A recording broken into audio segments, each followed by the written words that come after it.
क्यों चाहिए, बल हमें क्यों चाहिए, धन हमें क्यों चाहिए। अगर इसके पीछे, मांगने के पीछे तुम्हारा लक्ष्य, तुम्हारी सोच अच्छी होगी तो अवश्य मिलेगा। भगवान तुम्हारी अवश्य इच्छा पूरी करेगा। लेकिन इसके पीछे सोच क्या है आपकी, ये देखना है। धन हमें क्यों चाहिए। तुम्हारा बेटा बेटी जब पिताजी से कहता है पिताजी मुझे 100 रुपए दे दो, मांगते न मांगते, तो पिताजी पूछते 100 रुपए का क्या करेगा। पूछते हो कि नहीं पूछते हो।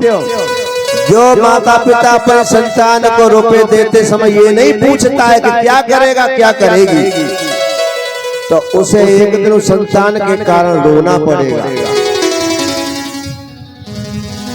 पूछना चाहिए। और वो कहे कि मुझे 100 रुपए दे दो, तुम मुझे क्या करोगे। शराब पीऊंगा, मीट खाऊंगा, जुआ खेलूंगा, तो तुम दे दोगे, 1 रुपया भी नहीं दोगे। और वो बच्चा तुमसे कहे पिताजी मैं अपनी किताब लाऊंगा, मैं ये चीज लाऊंगा, अच्छी चीज के लिए हो गए, तो 100 नहीं तुम्हें 200 दोगे। उसको दोगे ना दोगे कि मेरा बच्चा अच्छे कार्य के लिए ले रहा है, खुश होकर आप दोगे उसको। ऐसे ये साधारण माता पिता अपने संतान को गलत कार्य के लिए नहीं देते हैं, तो वो भी नहीं देगा। हे परमात्मा, हे परम पिता, हे मेरे इष्ट, हे मेरे प्रभु, मुझे धन चाहिए, मांगो उससे, वो देगा। झोली फैलाओ उसके सामने, मांगो, मुझे धन चाहिए, धन की आवश्यकता है। अब पूछेगा क्यों मांग रहे हो, क्या चाहिए, क्यों चाहिए, पूछेगा तुमसे, तो अब तुम्हारा क्या जवाब है इसी पर डिपेंड करेगा कि तुम्हें धन मिलेगा या नहीं मिलेगा। वो निर्णय करेगा पिता। और तुम कहोगे हे गोविंद, हे नाथ, मेरे ईश्वर, मेरे दाता, मुझे धन दे दे। क्या करेगा।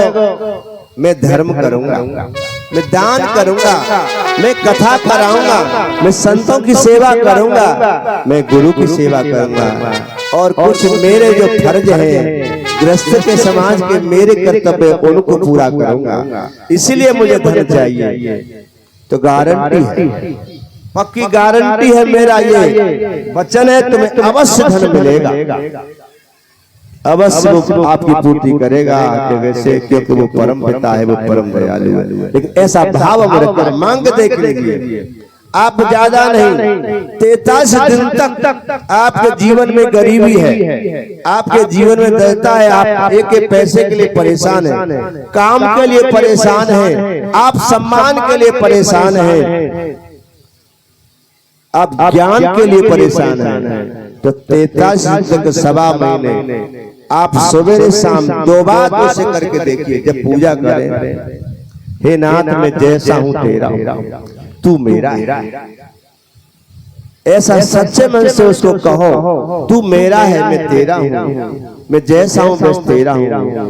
मेरे जीवन में इस चीज की कमी है, मेरा ये कार्य, मेरा ये लक्ष्य अधूरा है नाथ, इसीलिए मुझे इस चीज की आवश्यकता है। मैं पास होना चाहता हूँ, मैं माता पिता का नाम रोशन करना चाहता हूँ, इसलिए मुझे ज्ञान दो। मैं प्रभु मुझे ज्ञान दो, विद्यावान बनाओ, मुझे इस क्वालिफिकेशन में विजेता दिलाओ।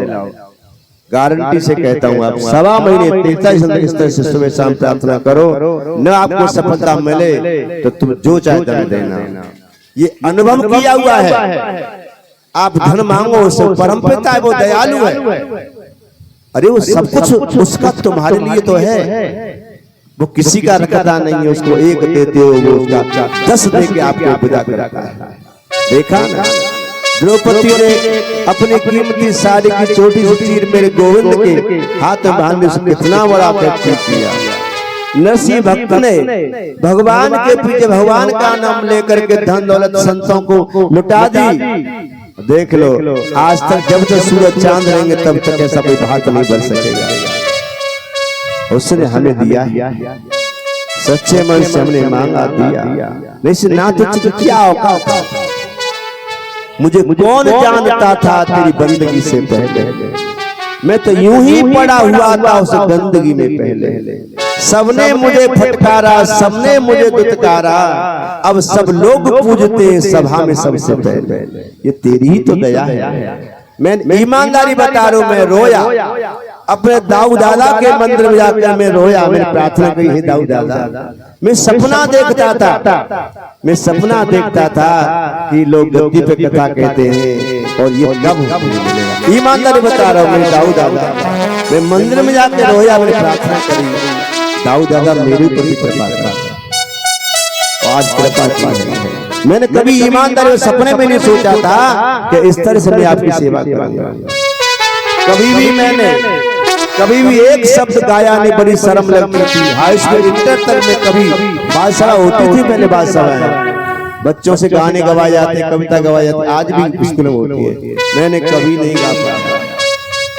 लेकिन लिखने का शौक था मुझे।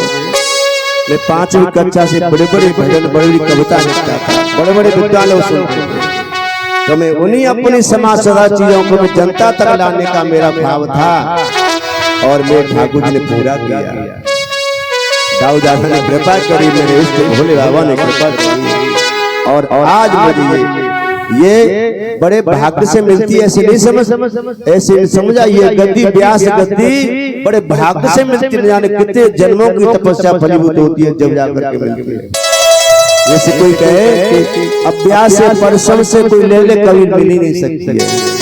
ये बड़ी नसीब से किस्मत से मिलती है, तो उसकी कृपा बड़ी विलक्षण है। जब तुम्हें जो चीज चाहिए इस तरह से तुम मांगोगे, उसके पीछे तुम्हारा रीजन ये है, अवश्य मिलेगा। और तुमको वो धन दे, वो धन की जरूरत है, कहा करेगा?